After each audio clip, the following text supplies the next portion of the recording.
good morning, afternoon, evening, or good night, whenever you're saying this. How are you? It's been 2 weeks without me on your YouTube. I'm so sorry you had to go through that alone. But worry not, I'm back and I'm not okay, man. Let me stop lying. I was about to say I'm back and I don't know, thriving. I'm not okay. Maybe I'm thriving, but physically I'm not. That's why I didn't record last week because I was going through a lot. Even this week, I'm recording because I'm consistent, okay? And I promise myself I'm gonna be consistent, but I am not 100%, okay? How are you? How has the week treated you? How have the last weeks treated you? How has June treated you? We're at the end of June. How is that? How has that been? I hope it treated you better than it treated me. Remember, you can say this. Yeah, I'm in June. June is bloom. I mean, it's technically winter in South Africa, but in some other countries it's summer. That's when people are coming out. People are, blooming. I know blooming is for spring, but carry on with me. Get the reference. So people are coming alive after the dark winter months. Physically, I'm in winter, but spiritually, mentally, emotionally, I'm in the northern hemisphere and it's summer. Yeah. And now here I am in June. But I'll be fine. Okay. So today, as promised, I'll be telling you guys my life story on the career point of view. Okay, my career life story. You ain't gotta know everything. What do you mean you wanna know my life story? We ain't that close, but I'm gonna be telling you my career life story and how I ended up as an SEO specialist. So, buckle up because this is gonna be a very interesting journey. Okay, see you. Welcome. Oh my goodness, I forgot to say hi. Welcome to my YouTube channel. My name is Amy, and if you're new here, we talk about everything SEO, business, life, and Amy.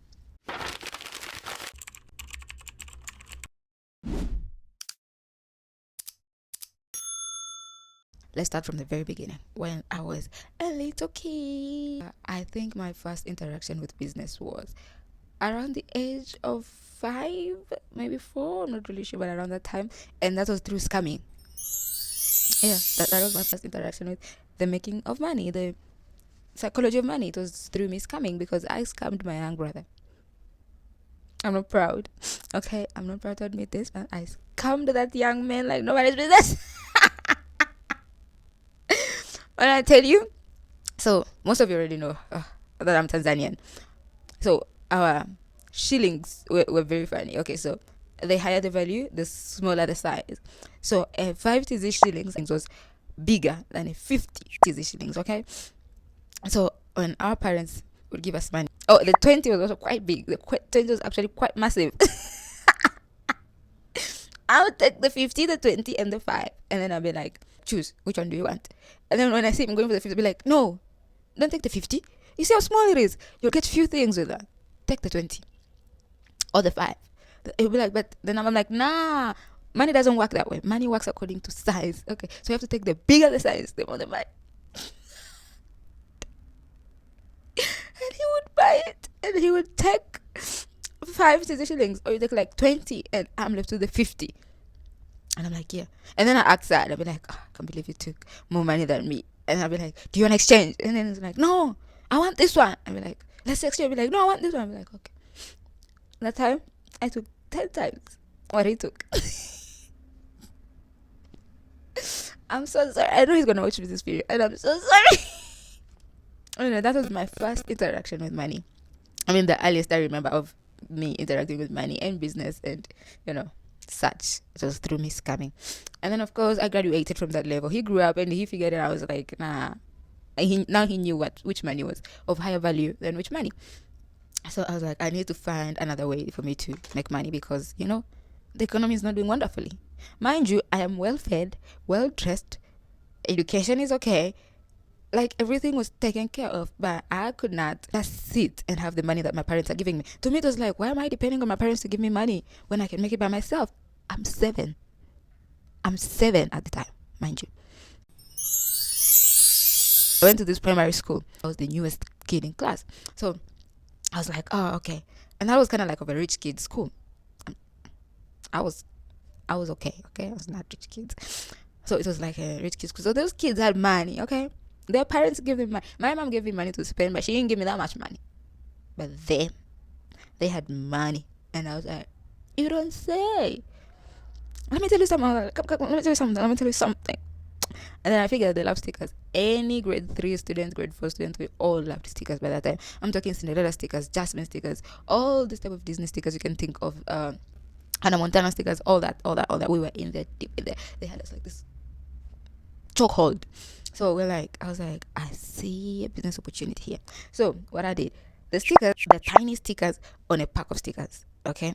And then when you buy it, you can buy it individually or you can buy the pack. So most of us used to buy the individual stuff from stationery. So you go to stationery and say, I want Jasmine sticker, and then they'll cut it out for you. You know, they don't give you the whole pack. And we used to enjoy that. Like, you take that, you have like 10 of them, and then you go ahead and stick them wherever you want to stick them. But then one day I decided to ask the shop owner, so like, how much is the pack? The owner was like, oh, it's 500. I'm like, say what now? It's what now? And they're like, oh, it's 500 if you want to buy the whole pack. It's 560 shillings. And I'm like, so you're telling me I get 3 stickers for 750, but I can get the whole pack for 500? And then the concept of wholesale and retail was introduced to my mind. So what did I do?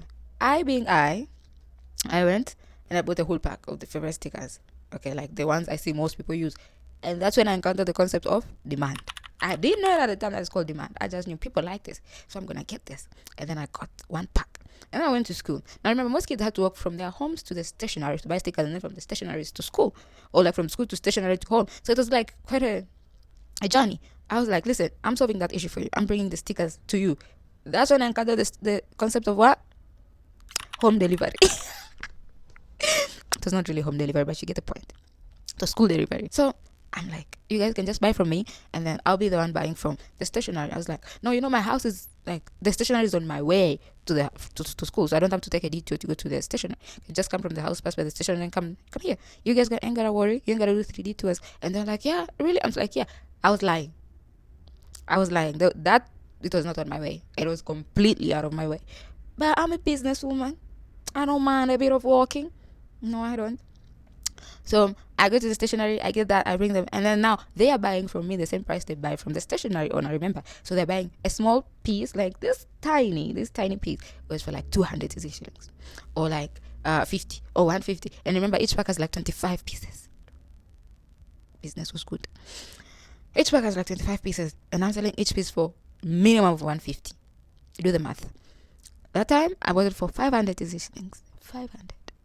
I was making triple, quadruple, quintuple profits. Okay? And I would act like, oh, what a hard work I'm doing for them.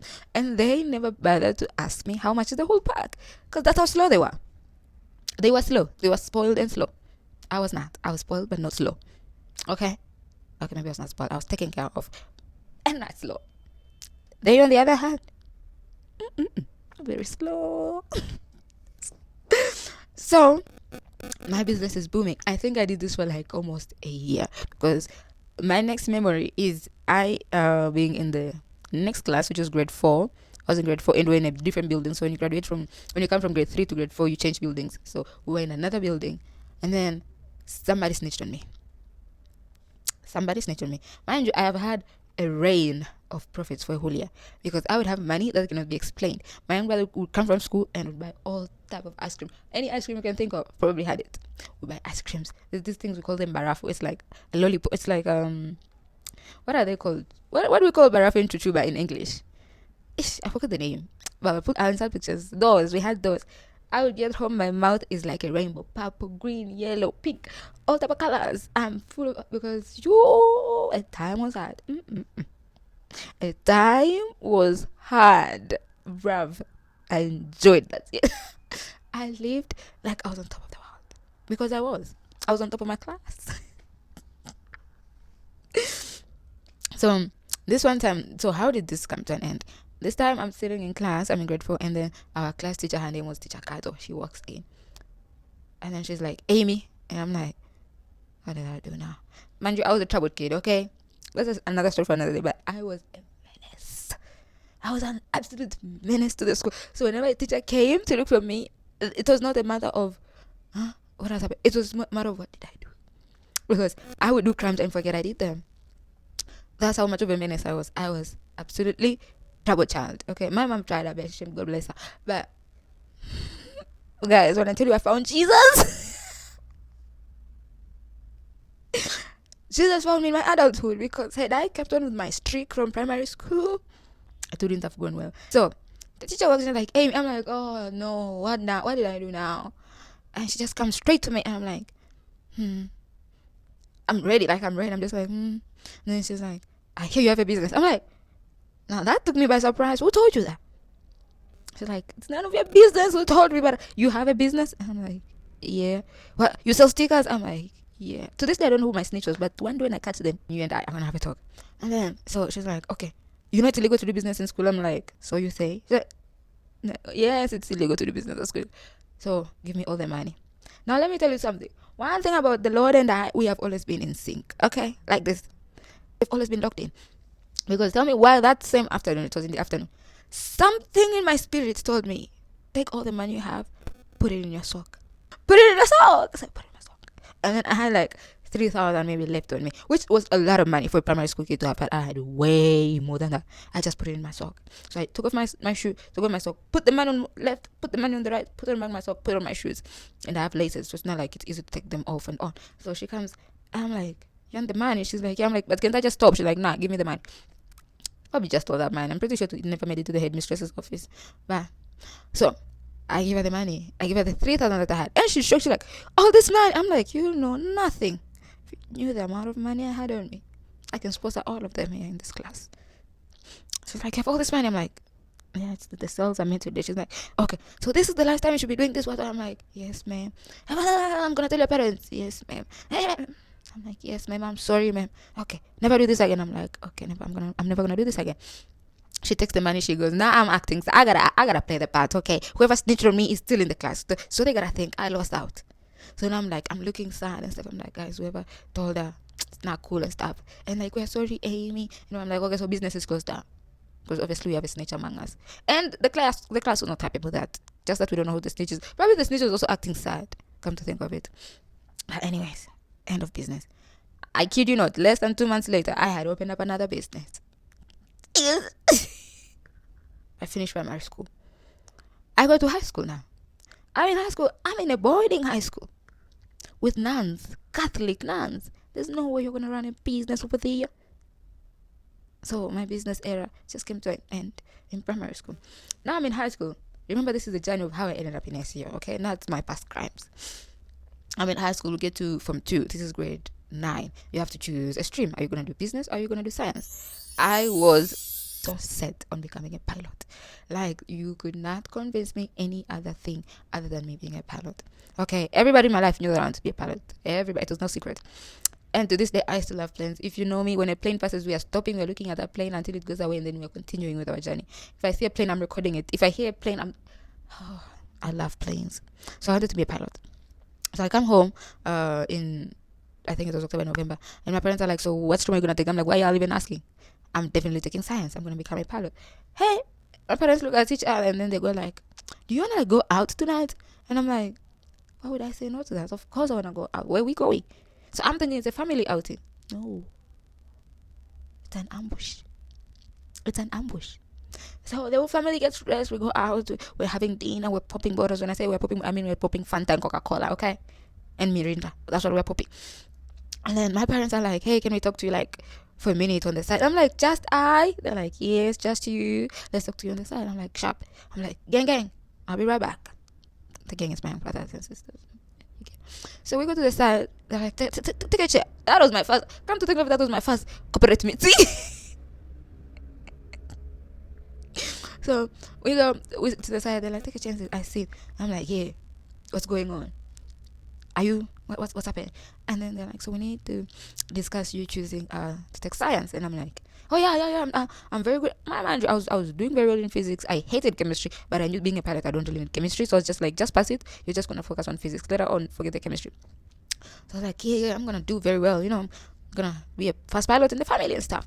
And then they're like, "Yeah, you ain't gonna do that." I'm like, come again. I'm like, yeah, you ain't gonna do that. I'm like, why? They're like, so you see, being a pilot is actually quite expensive. And when you look at the trajectory of life, being a pilot will take you this how many years to study, this is how many years to do practicals, this is what. So we think you would be better off to do business. And I'm like, what now?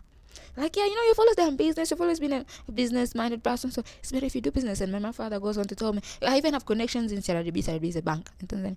So when you graduate, like, you can be sure that you get a job at the bank. Like, you ain't gotta worry if you take business. Like, if you take business, your life is set. If you take science, it's a hit or miss. It's a 50-50. And I'm not a 50-50 person. I'm a 100% or nothing person. So I'm like, yeah, you're actually making sense. But they're like, but take your time, think about it. It's just a suggestion. You ain't gotta. It's not a mass for it. It's a suggestion. Think about it and then get back to us. I'm like, okay.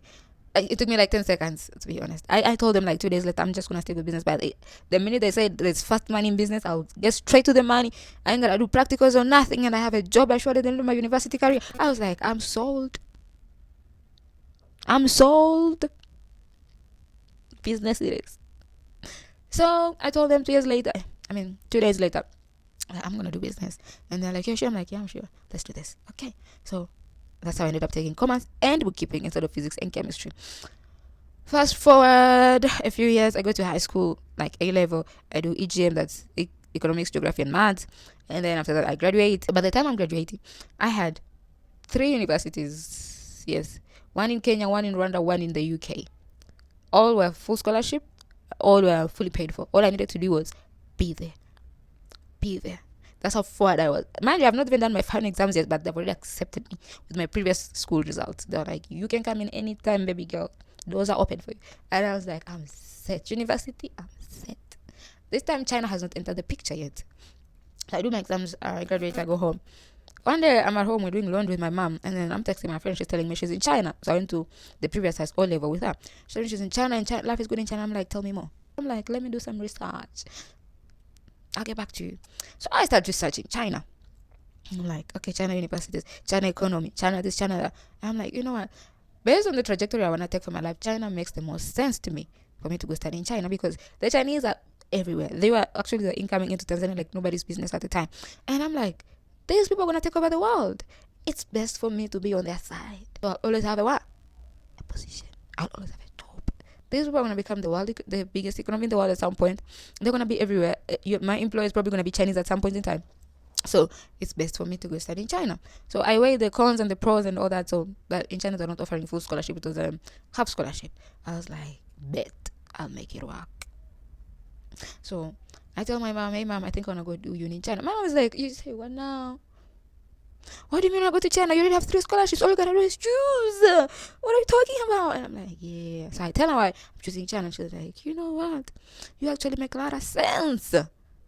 So how are we gonna do this? I'm like, listen, I'm going to need you to pay for my transport, my visa, and my first year in uni. After that, you're covered. I got this. I'm going to figure it out when I get there. She's like, no. I'm like, yeah, I'm going to figure it out. Just cover me in these 3 areas. And I got me for the rest of it. She's like, bet. I'm like, bet. We shake hands on it. Bam. So, September rolls around. She pays for everything. I get the visa. I get everything. I go to China. I started teaching in China. I was doing homeworks for people, guys, and they would pay me. Okay, it was good money. I was doing homeworks, I was doing assignments, I was doing teaching, and they would pay me. So most of the money I had in China was actually money I had made myself. Of course, there were times when things were tough, and I'd call my mom and be like, hey, mom, I need assistance over here. And she'd be like, oh, okay, sharp, I got you. But I was studying international business and trade. So when I took the business route, I knew straight away that I'm going to do marketing. It was, at no point was I confused as to which stream in business am I taking. It was business straight into marketing. There was never a confusion about that. I knew that for years. Sharp. I graduate. And then I'm like, so what do I do now?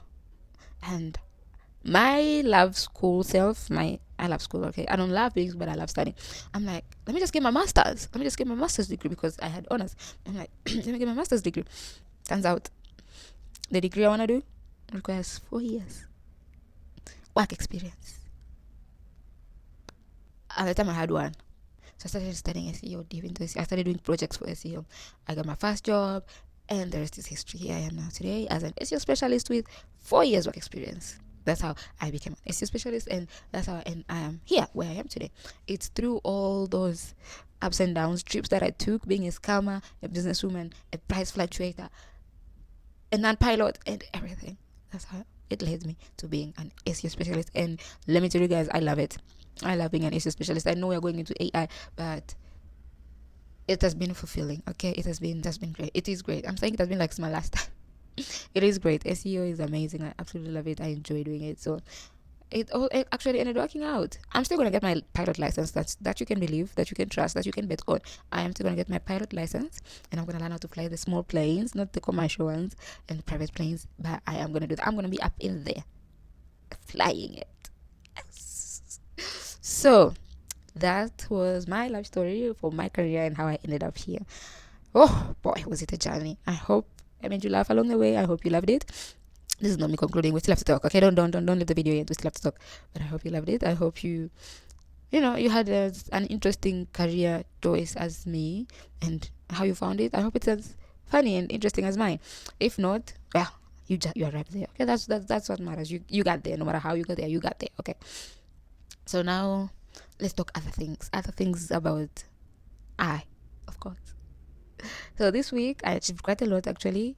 This week and previous week, no, this week I achieved quite a lot. I was able to get a few certificates. Yes, so guys, I'm achieving my goals. When I told you I'm a lazy perfectionist, but I hate public embarrassment, I was not kidding. Because I'm not gonna let y'all embarrass me out here by saying, you didn't do that. I did it. I didn't do anything fun last week, but right after me finishing doing this video, I'm going outside. I don't care if it's negative 1 degrees. I don't care. I am going outside. We are going to do something fun, okay? Latoya's lies. Yes. This is frustrating. No, but seriously, I have been consistent in everything I said I'm going to be consistent in, and I'm so proud of myself. And thank you guys, because if it was not for you, I probably would have quit some time ago, because I'd be like, ain't nobody gonna know. Nobody's gonna know. How are they gonna know? So, but because of you guys, I'm able to stick it through and be consistent. Okay. So, in conclusion, it's been 6 months, January to June. What have you achieved? What have you succeeded in? What have you failed? I hope you're taking inventory for the past 6 months. We have 6 months to go now, July to December. So what are you going to achieve there? What the things you promised to do in 1st of January, have you done them? Have you crossed at least half of them off? Quarter of them? Maybe 2 of them? I sound like Abraham to God when he was going to destroy Sodom and Gomorrah. But like, how many have you achieved? Even if you've just ticked one off. Did you tick something off? I know it's been a tough few months for most people, but let's not let the next 6 months also pass us by. I need you to do your inventory. You ain't gotta tell me, but if you wanna tell me so that I can hold you accountable to it, I'm open to that. But if not, it's okay. You can do it on your own. Be honest. Don't lie to yourself, because this is your life, okay? It's not my life. It's not anybody else's life. This is your life. So if you lie to yourself, guess who's losing? Not us. You lose, because we are not gonna suffer the consequences of you not doing something for yourself and for your life and for your future. So I ask you to do your 6 months SWOT analysis, or whatever analysis you're going to do inventory. See where you won, where you lost, where you slid, where you can do better, where you can, just do inventory in all areas: personal, mental, financial, physical, all areas. Just cover all areas and see how well are you actually faring throughout the year. And if you didn't achieve anything, don't fret. You got 6 months to go, okay? You got 6 months to go. You got this. I trust in you. You got this, okay? So now I conclude. You got this. I love you. Thank you for watching to the end. And I hope when you do your inventory, you found out you have more wins than losses. And even if you have more losses, you got 6 months to win, okay? See you next time. Don't forget to like, subscribe, and comment. Love you. Until next time, bye-bye.